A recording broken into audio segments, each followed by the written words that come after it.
네, 안녕하십니까. 국학 아카데미 열린 명사초청 열린 강연에 와주신 여러분들께 감사의 말씀을 드립니다. 반갑습니다. 한국국학진흥원의 안승원입니다. 네, 먼저 강의에 들어가기 앞서 휴대폰을 모음이나 진동을 해주시면 감사하겠습니다. 그리고 지금 잘 앉아 계신데요. 코로나 때문에 거리두기를 하고 있습니다. 그래서 자리를 한 칸씩 뛰어 앉아 주시면 감사하겠습니다. 우리나라는 예로부터 가정에서 술을 빚어 마시는 풍습이 있었습니다. 현재는 많이 사라지고 있는데요. 오늘 주제는 명가의 가양주입니다. 가양주의 브랜드 가치와 관광 자원화를 어떻게 할 것인가에 대한 내용으로 강의를 해 주시겠습니다. 그러면 오늘 그 코로나 때문에 저희가 국민의례라든지 내리 소개 이런 것들은 다 생략하도록 하겠습니다. 바로 오늘 강의해 주실 강사님을 소개해 드리겠습니다. 사단법인 한국전통주연구소 소장으로 계시며 숙명여대 전통문화예술대학원 개원교수, 그리고 한식예술장인 가양주 부분입니다.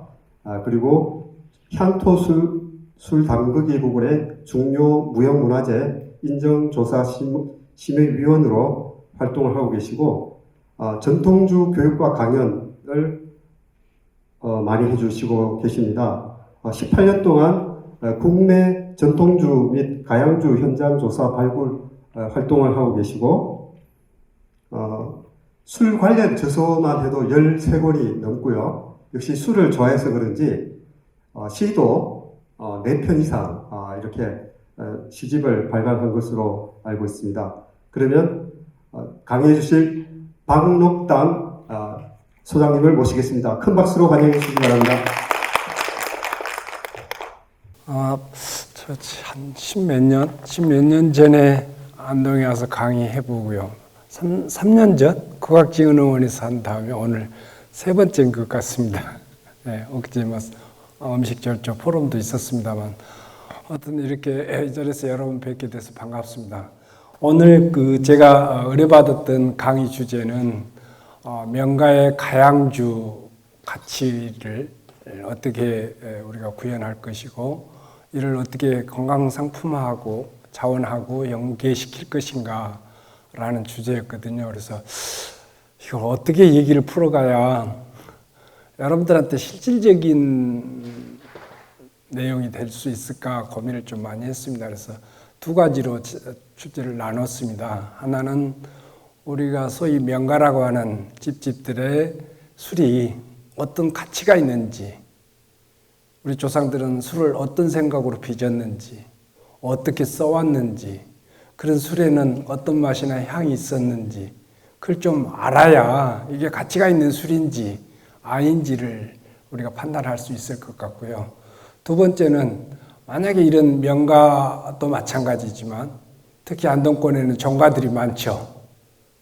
오늘 또 정분이 만나고 점심 같이 하고 왔습니다만은 이 정가를 비롯한 명가들의 집만 하더라도 관광자원이 있죠. 그렇죠? 관광자원이 안동은 다른 지역에 비해서 상당히 많습니다. 어떤 측면에서 오늘 같은 주제를 저한테 부탁했을까 하고 생각을 했더니, 좀 안동에 특히 소주가 유명하죠. 그런데 어떻게 좀 특화된, 차별화된 관광자원을 개발할 것인가 하는 초점에 있다고 생각을 했습니다. 그래서 하나는 이들 술이 명가의 가양주가 만약에 관광 자원화를 강구하자고 한다면 외국의 사례를 들고 국가적인 정책이나 전략은 어떻게 가야 되고 지자체에서는 어떻게 뒷받침을 하고 어떤 자원들과 컨소시엄을 구성하고 이런 얘기로 가면 사실상 피상적인 얘기로밖에 안 들립니다. 그래서 실제로 우리가 어느 지역에 어느 집안에 술이 있다고 한다면 그걸 어떻게 관광상품 자원으로 연결시킬 것이냐 하는 점에 좀 실질적인 부분으로 국한해서 말씀드리도록 하겠습니다. 오늘 일부는 우리 술의 가양주의 가치를 찾아보는, 살펴보는 내용이 되겠습니다. 첫째, 목적, 전제가 있고요. 그 다음에 우리가 오늘 얘기 주제가 되는 가양주의 가치, 그 다음에 이런 가양주들이 어떻게 써였는지, 어떤 의미가 있는지, 특히 손님 접대 술은 어떤 술이었는지, 이제 술을 빚을 때 어떤 철학이 있어야 된다고 하는 생각. 요새 장인 정신을 얘기하면 이제 철학을 얘기를 합니다. 그렇죠? 술에 우리 어머니들이 술 빚었을 때 그렇게 빚어진 술을 어떻게 마셨고 그냥 취하자고 하는 마실 거리로만 인식했는지 그런 것들을 좀 더듬어 보고요. 우리 술이 갖고 있어야 될 명가의 가양주들이 관광 자원이 되고 상품화 된다고 한다면 앞으로 술은 어떤 식으로 생산이 돼야 되냐, 어디에 초점이 맞춰져야 되냐, 그런 점에서 술의 향기를 얘기를 하는 것입니다. 그리고 이제 여러분들 알다시피 맛 있는 술하고 맛을 낸 술이 있습니다. 아시나요? 네, 맛난 술하고 맛을 낸 술하고 차이는 어떤 차이가 있는지도 살펴보도록 하겠습니다.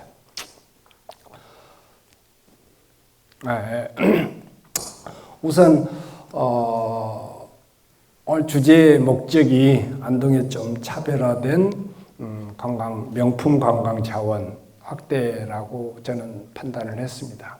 그 배경에 21세기는 문화가 산업이 되는 시대다. 특히 정부가 한식 세계화를 선포하면서 그 속에 술을 나중에 포함시켰습니다. 소위 한식 해가지고 처음에는 한옥, 한복, 한식 했습니다. 그런데 술은 한자가 안 붙죠. 그래서 술을 뺐었습니다. 이제 저희들이 데모하고 난리를 쳐가지고 나중에 전통주가 포함이 됐었습니다. 그게 있고 이것이 술을 그냥 단순한 상품으로 볼 것이냐, 음식으로 볼 것이냐, 관광 자원으로 볼 것이냐 그런 측면에서 전통주는 문화적인 측면, 특히 슬로푸드로 대표적인 식품 중에 하나다. 그것이 세계 무대에서 그 잠재적 성장 가능성이 무한하다. 이렇게 판단했던 것입니다. 또 가양주는 그런 측면에서 훌륭한 관광 자원이다. 이렇게 생각이 되집니다. 그래서 그런 술들을 명주라고 하는데 소위 우리가 널리 알려져 있는 명주. 그러나 냉철하게 명주의 정의는 그렇습니다. 명주라는 게 어떤 것이냐 정의를 보면 선별하는 기준을 보면 가장 무엇보다도 중요한 게 향입니다. 그 다음에 색깔입니다. 그리고 우리가 말하는 5가지 맛, 오미, 여기에 이제 한 가지 맛이 더 곁들여져야 요새는 맛있다고 합니다. 맛나다고 하고 맛있다고 합니다. 5가지 맛 외에 또 한 가지 맛이 있죠. 청량미입니다. 전 세계인들이, 우리나라를 비롯해 전 세계인들이 한겨울에도 아이스크림을 먹는 세상이 되었습니다. 그리고 막걸리 비롯해 탄산 음료에 길들여져 있다는 것입니다. 그래서 옛날처럼 그냥 맛있기만 하면 안 되는 거예요. 청량미까지 주어져야 소위 요즘 사람, 젊은 세대들이 선택되는 그런 경향으로 나타나고 있습니다.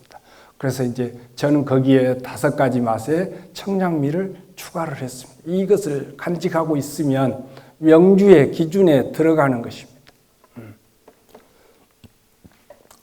그래서 우리나라 술을 비롯해서 세계화된 술, 우리가 주변에서 맥주, 와인, 위스키, 브랜디, 데킬라, 중국의 고량주, 다 마찬가지, 럼, 세계화된 술의 공통점은 무엇보다도 향입니다. 소위 아로마다, 북향이다 그렇죠. 우리식 표현으로는 방향이라고 그럽니다. 방향, 꽃방자, 향기향자. 이게 참 재밌는 게요.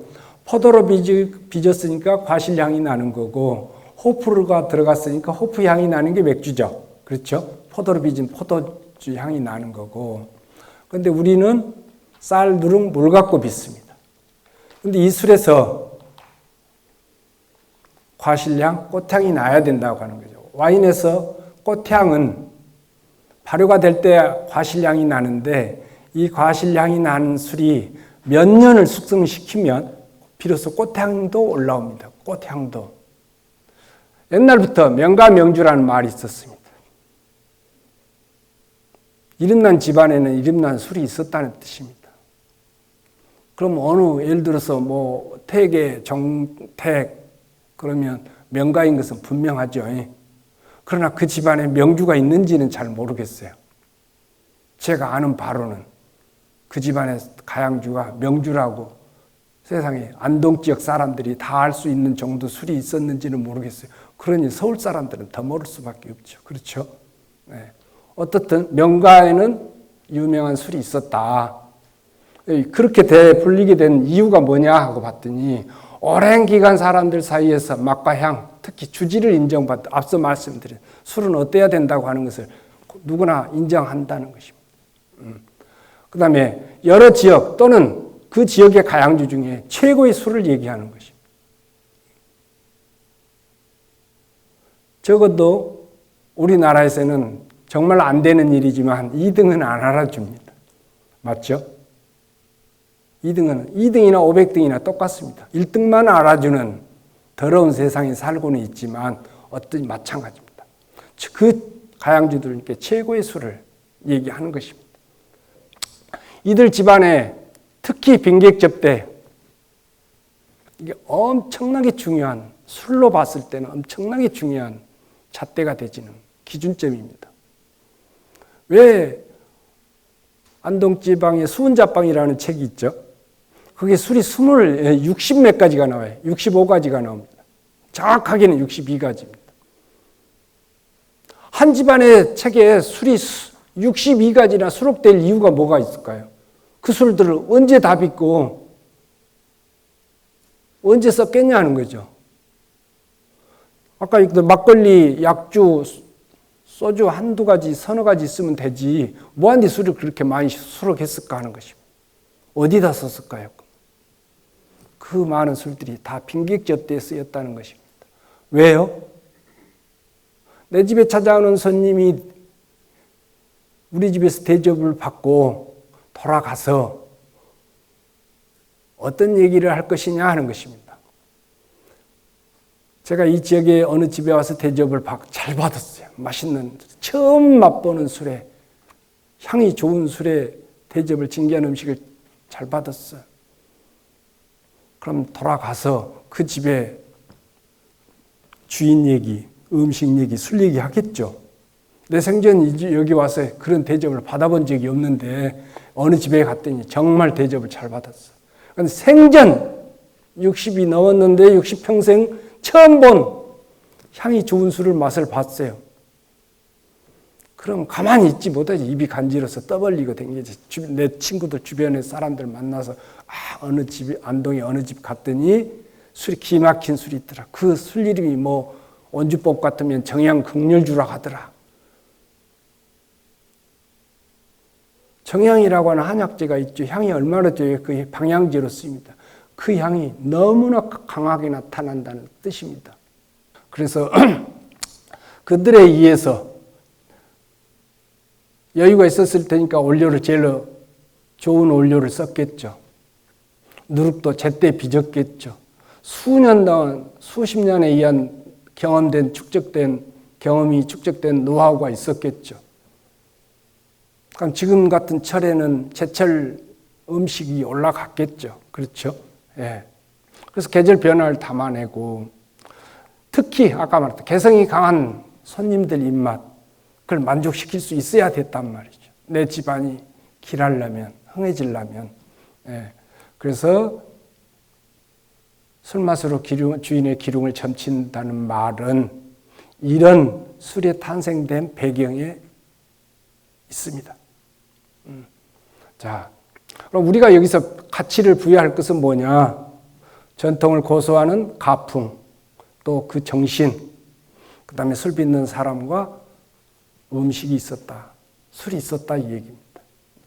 자, 그 다음에 아까 말씀드린 이건 면천, 두견주, 국가지정으로 되어 있는 진달래 술 빚는 모습입니다. 진달래꽃 따지고 말려서 술을 빚는단 말이에요. 이게 봄에 빚었죠. 봄에 진달래가 나오니까 진달래꽃 들어서 술을 빚는 거 아니겠어요? 그럼 이 술이 익는 데는 한 달에서 100일 걸립니다. 정작 진달래꽃술은 봄에 빚지만 마실 시기는 한여름입니다. 맞죠? 네.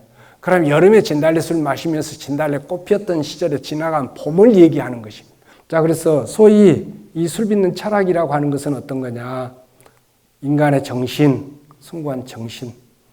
지구상에서 가장 순수하고 깨끗한 물질이 술입니다. 사람이 만들 수 있는 것 가운데. 그래서 이 신성한 물질을 신한테 바치는 거였어요. 그러니 깨끗한 물질, 이 두 가지가 조화를 이루는 것, 이것을 음주라고 봤던 것이에요. 자, 그 다음에 가서 이런 철학이나 이런 인격을 갖춘 다음에 술을 마시고 나면 어떻게 했어? 술 먹고 이놈 저놈하고 싸울 수도 없는 거고, 인격이 있으면 예절이 있으면 다른 사람한테 피해를 줄 수도 없는 거고, 결례를 안 하게 되겠죠. 그래서 술을 점잖게 마셔서 치흥이 일어나면 그것을 예술로 승화시켰던 것이 소위 풍류를 즐겼다고 하는 것이 옛날 사람들의 음주였습니다. 멋이었고. 그래서 결론은 그렇습니다.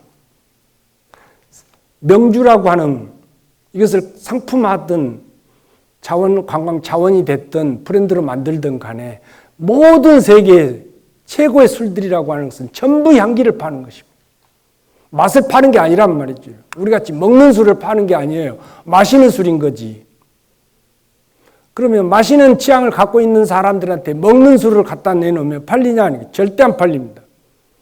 그럼 먹는 취향한테 마시는 술을 갖다 주면 팔리냐 안 팔리냐? 잘 팔립니다. 왜?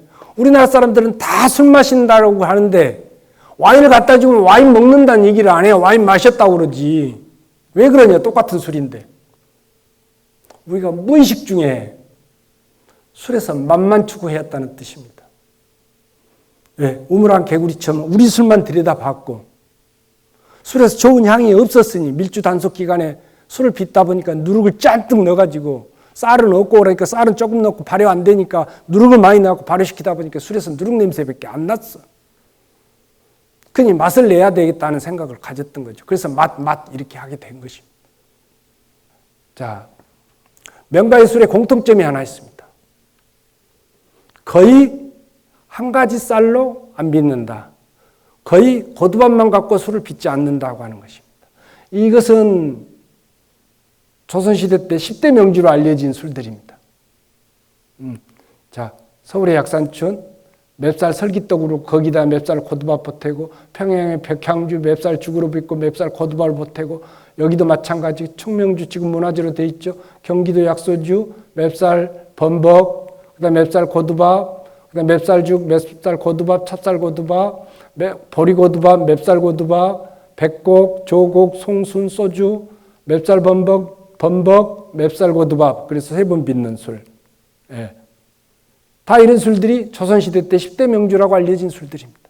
전부 거의 지역 술이죠. 서울의 술이 아니었단 말이에요. 예. 지금 국가문화재로 돼 있는 것들. 경주의 교동법주, 맵쌀죽, 찹쌀고두밥. 자, 면천두 견주, 찹쌀고두밥, 진달래. 서울 문배주, 아까 말씀 차조죽, 차수수밥. 이게 블렌딩 아니고 뭐예요? 와인에서 포도 품종 다른 것끼리 섞어서 와인 빚죠? 그렇죠? 똑같은 얘기입니다. 왜 쌀을 달리하고 똑같은 쌀이라도 가공 방법을 달리해서 술을 빚었을까 하는 것은, 이것은 술 맛을 부드럽게 하고 알코올 도수는 높이고 향은 복잡하게 가져가자고 하는 양조 기초입니다. 이걸 철저하게 지켰어. 그럼 술 빚을 때 죽 써서 또는 범벅 써서 고두밥 쪄서 술 빚으려면 복잡하죠. 고두밥만 갖고 하면 술 빚기가 엄청나게 간단할 텐데.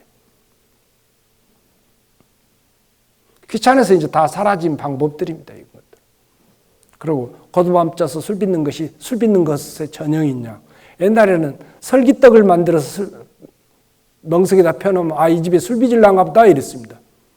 그런데 해방 이후부터는 뭐예요? 고두밥 쪄서 펴놓으면 이 집에 술 빚는가 보다 이렇게 되지. 떡하고 밥하고 어떤 게 맛있어요? 떡이 더 맛있죠? 그렇죠? 술도 똑같습니다.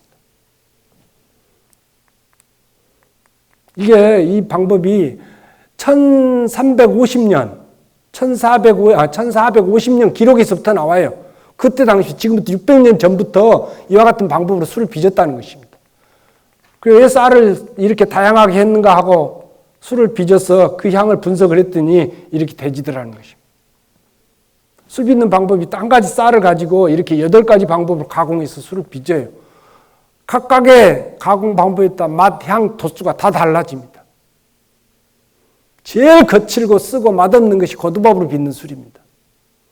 그러니 향은 사라져버린 거죠, 우리 술에서. 술을 우리가 상품화하겠다, 자원화하겠다 하는데 왜 술을 상품화하려고 하느냐? 그 답은 어떻게 할 것이냐? 그 답도 술을 사람들이 왜 마시는지를 알면 거기에서 답을 찾을 수 있다고 생각을 합니다. 그래서 내용을 보면 술은 취하려고 마시는 것입니다. 아까 막걸리에 유산균이 풍부하고 비타민이 많고 해서 건강에 좋다. 이건 기능성을 얘기하는 거죠. 물론 기능성도 있으면 좋습니다만은 사람이 건강해지려고 술을 마시지는 않는다는 거죠. 일례로 이렇습니다. 막걸리에 유산균이 9천억 마리가 있다, 한 병에. 그렇게 정장작용을 돕고 대사 기능을 도와서 건강해진다. 근데 실제로 막걸리에 들어있는 그 유산균이 갖고 있는 효능을 우리가 피부로 느끼려면 하루에 7병씩 매일 마셔야 됩니다. 그러면 그 효과를 보기 전에 알코올 중독으로 먼저 죽습니다. 그래도 기능성이냐 하는 얘기입니다. 와인에 항산화 효과가 있어서 한국 사람들이 프랑스 사람들보다 와인을 더 많이 마십니다. 비싼 와인을. 전 세계에서 최고의 와인들은 한국 사람들이 다 사서 마십니다. 항암 효과가 있다고 하니까. 근데 와인이 갖고 있는 그 항산화 효과를 보려면 매일 와인을 3병 이상씩 매일 마셔야 됩니다. 아까 말씀드린 간경화로 먼저 죽습니다. 이게 술의 함정이죠. 그래도 기능성 자꾸 술도 마시고 건강도 챙기고 이런 어불성설이 어디 있습니까? 많이 마시면 죽는데, 빨리 죽는데. 그런 측면에서 그냥 술은 취하려고 마신다. 그럼 그 취할 거리에 초점을 맞춰줘야 되는 거죠.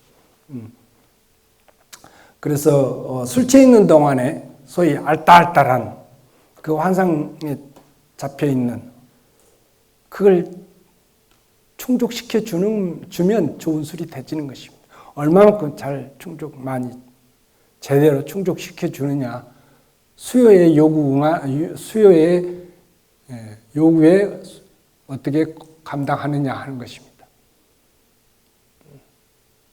그 다음에 이제 아까 말씀드렸던 명주 조건은 이미 말씀드렸습니다. 이걸 갖춰야 된다. 이러면 소위 명품, 명주, 훌륭한 관광 자원이 될 수 있다. 여기서 답을 찾자 하는 것입니다. 두 번째, 여기서 소위 명가하고 명주하고 두 개를 같이 어울려야 되려 보니까 말이 길어졌습니다. 소위 주품에 담긴 가풍의 정신, 주질의 탁월성, 이것이 명주의 효용적 가치죠.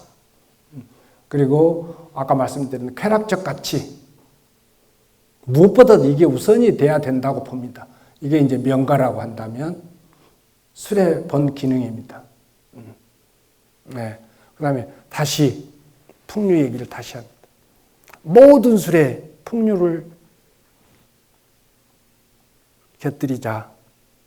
왜? 한국 사람들은 아까 술 없는 잔치가 없다고 하는 거예요.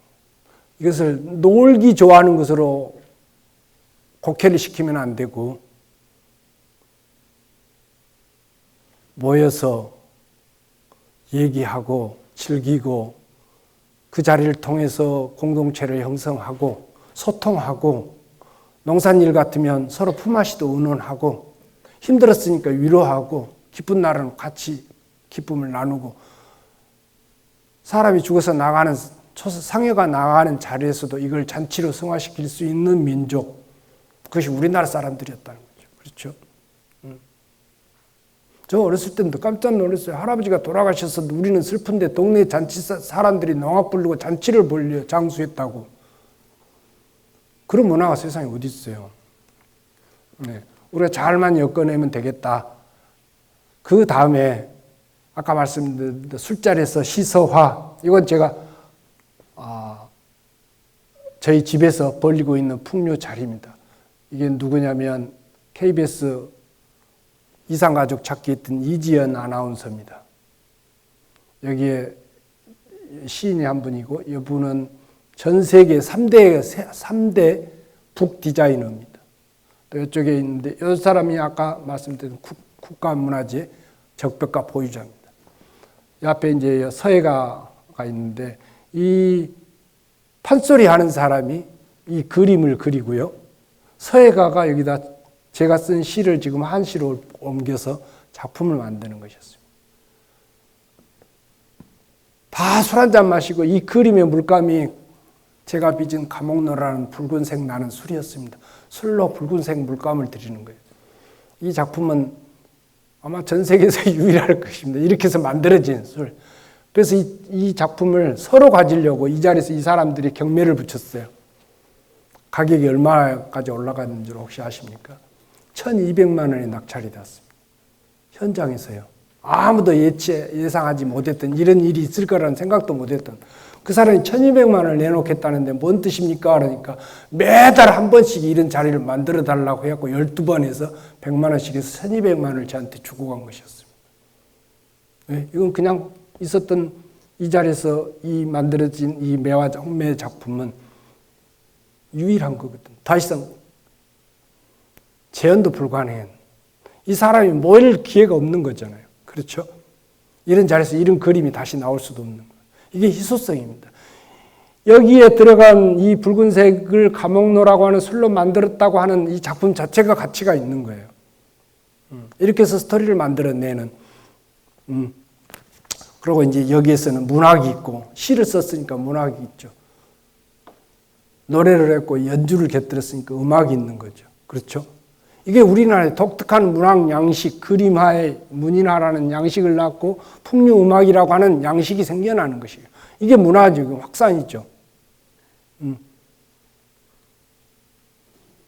그래서 이런 풍류의 옷을 새로 개발한 상품에 입혀내는 그런 작업들이 필요합니다. 그러나 이런 작업들은 단시간 내는 이루어지지 않습니다.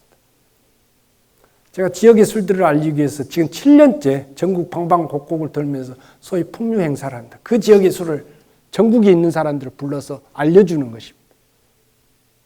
그리고 돈 내고 와서 그 지역 술 사서 마시고 거기다 음식, 노래, 공연까지 보고 하루 즐겁게 놀고 가면 그 사람들은 다시 오고 싶어 하더라는 거죠.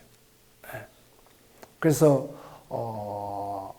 각각의 위치에서 각각의 팔을 벌려서 거기에 그 중심에 그 독특한 문화의 중심에 술이 놓이기를,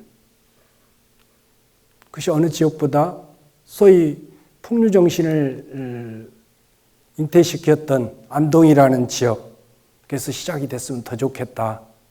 그것이 이 지역민의 문화가 됐으면 좋겠다. 아마 농암 선생과 태계 이황 선생을 안동에서 빼놓고 얘기할 수는 없을 것입니다. 그렇죠? 이 1547년 이미 알고 있습니다. 농암 선생, 태계 선생, 금계, 황준양이라는 사람하고 분광에서 유상곡수는 분광 점석